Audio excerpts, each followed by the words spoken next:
ഇത് free media Kerala. ഞാൻ നിങ്ങളുടെ സ്വന്തം അമർജിത്ത് വിഗോവൻ. അപ്പോൾ കൂട്ടുകാരെ, ഇന്ന് നമ്മൾ റിവ്യൂ ചെയ്യാൻ പോകുന്ന ഏറ്റവും പുതിയ മൂവി ബ്രഹ്മയുഗം. ബ്രഹ്മയുഗം എന്ന മൂവിയെക്കുറിച്ച് ഒറ്റ വാക്കി പറയണമെങ്കിൽ ഇതൊരു ബ്ലാക്ക് ആൻഡ് വൈറ്റ് മൂവിയാണ്. മലയാള സിനിമയിൽ തന്നെ 24 വർഷങ്ങൾക്ക് ശേഷമാണ് അവസാനം ഒരു ബ്ലാക്ക് ആൻഡ് വൈറ്റ് മൂവി ഇറങ്ങിയത്. അപ്പം അതിനുശേഷം ഇറങ്ങിയൊരു മൂവിയാണിത്. അപ്പം ഇത്രയും കൊല്ലം ബ്ലാക്ക് ആൻഡ് വൈറ്റ് ഇറങ്ങാതിരുന്നുകൊണ്ട് ഇതൊരു പ്രത്യേകമായിട്ട് പരീക്ഷണം ചെയ്തൊരു മൂവിയാണ്.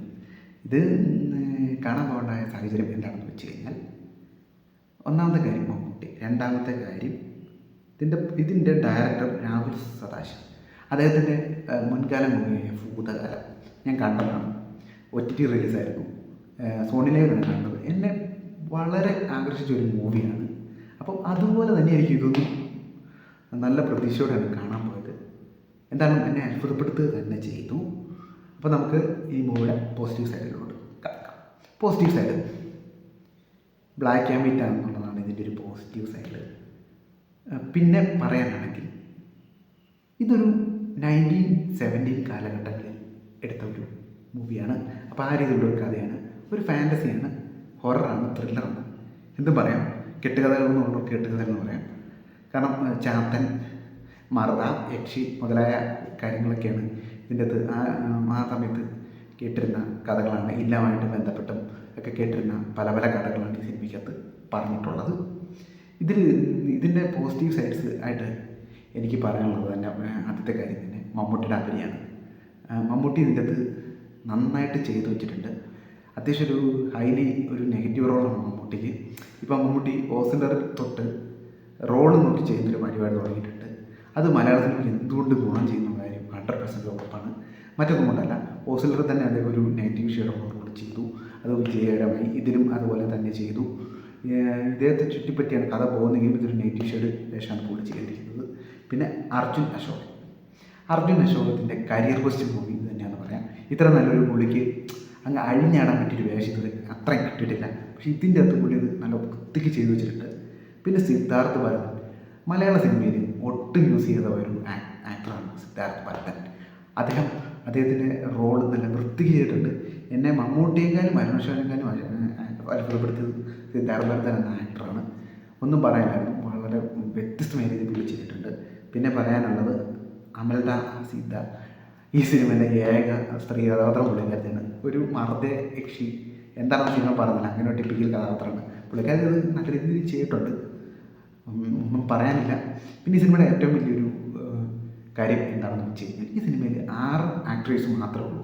എന്നാൽ കണ്ടവനെ കൊത്തി നിറച്ചിട്ടൊന്നുമില്ല. ഈ 6 ആക്ടറെ വെച്ചുള്ള വിളയാട്ടമാണ് ഇതിൻ്റെ അടുത്ത് സംവിധാനം ചെയ്തു വെച്ചിട്ടുണ്ടെന്ന് തന്നെ പറയാം. പിന്നെ രാഹുൽ സദാശിവനെ കുറിച്ച് കൂടുതലൊന്നും പറയാനില്ല. ഭൂതകാലം കണ്ടവർക്കറിയാം. ആ സിനിമ വലിയ പ്രതീക്ഷയൊന്നുമില്ലാതെ OTT പോയി കണ്ട ഒരാളാണ് ഞാൻ. സോണി ലൈവിലെടുത്ത് കണ്ട് അന്നത്തെ ദിവസം ഞാൻ നന്നായിട്ട് മേടിക്കാനുള്ള എലമെൻറ്റ്സ് ഒക്കെ ഉണ്ടായിരുന്നു. നന്നായിട്ട് മേടിച്ചു, ചിന്തിച്ചു. ആ ഭൂതകാലത്തിൻ്റെ ക്ലൈമാക്സ് എപ്പോഴും എൻ്റെ മനസ്സിൽ നിന്ന് പോയില്ല. ആ ലെവൽ ചെയ്തൊരായിട്ടാണ് അന്ന് ഞാൻ പുള്ളി ശ്രദ്ധിച്ചത്. പുള്ളി മലയാള സിനിമയ്ക്ക് ഭാവിയിലൊരു ഹൊറർ ജോണറിൻ്റെ പേര് കേട്ട ഒരു സംവിധായകന്മാരുടെ ലിസ്റ്റിൽ പുള്ളിയുടെ പേരുണ്ടാകുന്ന കാര്യത്തിൽ ഒരു ഡൗട്ടില്ല. ഹൊറർ എന്ന് പറഞ്ഞാൽ പുള്ളി വേറെ ലെവലിലെടുത്ത് വെക്കും. അത് ഒന്നും പറയില്ല പുള്ളിയുടെ കാര്യത്തിൽ. പിന്നെ ഈ സിനിമയുടെ ഇതിൻ്റെ ടെക്നിക്കൽ സൈഡ്സിലോട്ട് നോക്കാം. ടെക്നിക്കൽ സൈഡിൽ ചക്രവർത്തി രാമേന്ദ്രൻ പ്രൊഡ്യൂസർ, പിന്നെ ശശികാന്ത്, രണ്ടുപേരോടാണ് പ്രൊഡ്യൂസ് ചെയ്തിരിക്കുന്നത്. രണ്ടുപേർക്കും ആദ്യം തന്നെ ഉണ്ടായിരുന്നു. കാരണം ഇതൊരു പരീക്ഷണ അടിസ്ഥാനത്തിൽ ഇറക്കിയൊരു മൂവിയാണ്. ഈ മൂവി എടുക്കാൻ കാണിച്ച ഒരു ധൈര്യം അവരെ അഭിനന്ദിക്കണം. അത് വർക്കൗട്ടും ആയിട്ടുണ്ട്. പിന്നെ പറയാനാണ് മ്യൂസിഷ്യൻ ക്രിസ്റ്റോ സേവ്യർ. മ്യൂസിക്കൊക്കെ അത്യാവശ്യം ഒരു പഴയ ടൈപ്പ് മ്യൂസിക്കാണ്, എന്നാലും കുഴപ്പമില്ല, അത്യാവശ്യം കുഴപ്പമില്ലാത്ത രീതിയിൽ ചെയ്തിട്ടുണ്ട്. പിന്നെ എഡിറ്റർ ഷഫീഖ് മുഹമ്മദ് അലി. എൻ്റെ പൊന്നു നിങ്ങളുടെ ഒരു 2-3 ട്രാൻസാക്ഷൻ എഡിറ്റിങ്ങിലുണ്ടാകും. അത് വേറെ ലെവൽ എന്ന് പറഞ്ഞാൽ വേറെ ലെവൽ, കിണ്ണം കാച്ച സാധനം പറയാനില്ല. പിന്നെ പറയാനാണെങ്കിൽ MR Rajakrishnan editor, sound editor. എൻ്റെ പൊന്നു മനുഷ്യ, നിങ്ങൾ ഒരു രക്ഷയില്ലാത്ത സൗണ്ട് മിക്സ് ചെയ്തിട്ടുണ്ട്. കാരണം ഇതൊരു ബ്ലാക്ക് ആൻഡ് വൈറ്റ് മൂവിയാണ്. ഇതിൻ്റെ അകത്ത് സൗണ്ട് മര്യാദയ്ക്ക് മിക്സ് ചെയ്തില്ലെങ്കിൽ നമുക്ക് ഹൈലി ആയിട്ട് പടം പൊട്ടാനുള്ള സാധ്യതയുണ്ട്. പടം ഫെയിൽഡ് ആവും. പക്ഷേ നിങ്ങളത് സൗണ്ട് മര്യാദയ്ക്ക് ചെയ്തിട്ടുണ്ട്, അടിപൊളിയായിട്ട് ചെയ്തിട്ടുണ്ട്, വേറെ രക്ഷയില്ല. പിന്നെ മേക്കപ്പ് ആർട്ടിസ്റ്റ് റോണി സേഗർ.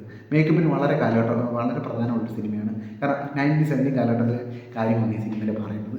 അത് നല്ല രീതിയിൽ മേക്കപ്പ് ചെയ്ത് ഇതാക്കിയിട്ടുണ്ട്. പല കാലഘട്ടത്തിൽ ആ ഡ്രസ്സും കാര്യങ്ങളും ലുക്കും ഒക്കെ കൊണ്ടുവരാൻ നിങ്ങൾക്ക് സാധിച്ചിട്ടുണ്ടെന്ന് തന്നെ പറയാം. ഈ സിനിമയുടെ ഇതൊക്കെയാണ് ഈ സിനിമയുടെ പോസിറ്റീവ് സൈഡ്സ്. ഈ സിനിമയുടെ നെഗറ്റീവ് സൈഡായിട്ട് എനിക്ക് പറയാനുള്ളത് ഇതൊരു ബ്ലാക്ക് ആൻഡ് വൈറ്റ് മൂവി തന്നെയാണെന്നാണ്. പിന്നെ എല്ലാവർക്കും ഈ മൂവി അങ്ങോട്ട് കത്തണമെന്നില്ല, വേറെ ഒന്നുമായിട്ടല്ല. ഇതൊരു ടിപ്പിക്കൽ മുത്തശ്ശി കഥ അല്ലെങ്കിൽ ഐതിഹ്യങ്ങൾ, മാടൻ മറുത, ചാത്തൻ തുടങ്ങിയ ടൈപ്പ് സേവ, അതിനെക്കുറിച്ചൊക്കെ എന്തൊരു ഐഡിയ ഉള്ള ഈ സിനിമ കത്താൻ സാധ്യതയുള്ളൂ. കാരണം മുത്തശ്ശി കഥകളൊക്കെ കേട്ടാൽ ഈ സിനിമ വളരെ പ്രൊമനൻ്റ് ആയിട്ട് മനസ്സിലാക്കാൻ സാധ്യതയുണ്ട്. അല്ലാതെ ഇതിനെക്കുറിച്ചൊന്നും അറിയാത്ത ഒരു ന്യൂ ജനറേഷൻ ആൾക്കാർക്ക് ഇത് മനസ്സിലാകും എന്നുള്ളത് വളരെ ഒരു കാര്യമായിട്ട് കാര്യമാണ്.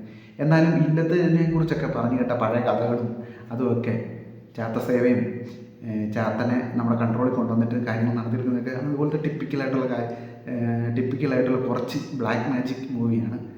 മന്ത്രവും ബ്ലാക്ക് മാജിക്കും അങ്ങനെയുള്ള കാര്യങ്ങളൊക്കെ ഇതാണ് ഈ സിനിമയിൽ കാണിക്കുന്നത്. അതെല്ലാവർക്കും ദഹിക്കണമെന്നില്ല. പക്ഷേ സിനിമ ഫാൻറ്റസി സിനിമ എന്ന നിലയിൽ നല്ല വൃത്തിക്ക് എടുത്തു വെച്ചിട്ടുണ്ട്. ബ്ലാക്ക് ആൻഡ് വൈറ്റ് ആണെങ്കിലും അതിന് ഈ സംവിധായകൻ ആദ്യം തന്നെ അഭിനന്ദനം അർഹിക്കുന്നു. ഇതൊരു പരീക്ഷണ മൂവിയാണ് എന്നിട്ടും ഇത്രയും നല്ല ഇതിൽ ചെയ്യണമെങ്കിൽ അത് വളരെ അഭിനന്ദന അർഹമായ ഒരു കാര്യം തന്നെയാണ്. പിന്നെ പറയാനാണെങ്കിൽ ഈ സിനിമയ്ക്ക് നിങ്ങൾ ടിക്കറ്റ് എടുക്കണോ എന്നതിനെക്കുറിച്ചാണ്. നിങ്ങൾക്ക് ധൈര്യമായിട്ട് ടിക്കറ്റ് എടുക്കാം. നിങ്ങൾ ഒരു മമ്മൂട്ടി ഫാൻ ആണെങ്കിൽ, മമ്മൂട്ടി ഇഷ്ടപ്പെടുന്ന ഒരാളാണെങ്കിൽ നിങ്ങൾക്ക് ഈ സിനിമയ്ക്ക് ധൈര്യമായിട്ട് ടിക്കറ്റ് എടുക്കാം. കാരണം മമ്മൂട്ടിയുടെ ഇതുവരെ കാണാത്തൊരു 100% 90 റോളുള്ളത് നമ്മളെ എന്താണോ ഇഷ്ടപ്പെടുത്തും. അതുപോലെ തന്നെ ഇതുവരെ കാണാത്ത ഫിൽറ്ററുകളും ബാക്കിയുള്ള കാര്യങ്ങളൊക്കെ സിനിമയിൽ യൂസ് ചെയ്തിട്ടുണ്ട്.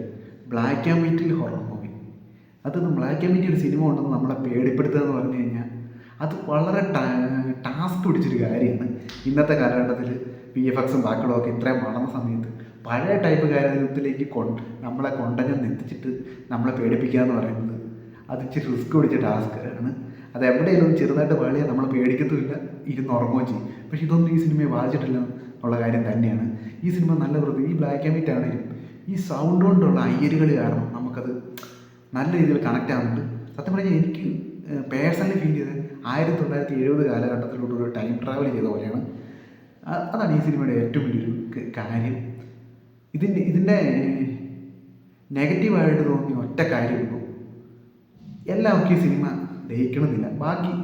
ബാക്കി എന്ത് നോക്കിയാലും ഓവറോൾ ഇതൊരു നല്ലൊരു മൂവി തന്നെയാണ്, നല്ലൊരു അറ്റംപ്റ്റ് തന്നെയാണ്. ഇനിയും മലയാള സിനിമകളിൽ ഇതുപോലുള്ള ബ്ലാക്ക് ആൻഡ് വൈറ്റ് പരീക്ഷണങ്ങൾ ഉണ്ടാവട്ടെ എന്ന് ഞാൻ ആഗ്രഹിക്കുന്നു ഒരുപാട്. പിന്നെ വേറൊരു കാര്യം പറയുന്നു, ഇതോടുകൂടി ഒരു കാര്യം വ്യക്തമാണ്.